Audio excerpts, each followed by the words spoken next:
I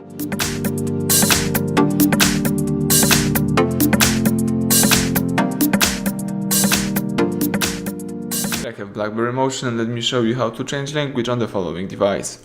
So at the very beginning, let's start by using the home screen. Let's find and select the apps icon.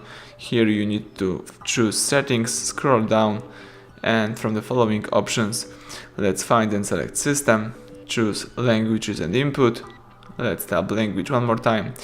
And in my case right now I'm using English from United Kingdom, but I can add a language. And here you've got access to all available languages on that device. In my case, let me switch from English to Spanish. Let's tap on Español from España, for example. And let's place Español into the first position. Right now the whole list of settings and also apps are in Spanish.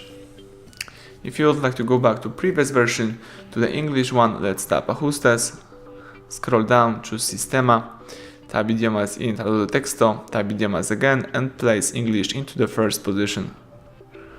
So right now you can use the English version of your system. Thank you for watching. Please subscribe our channel, leave thumbs up under the video.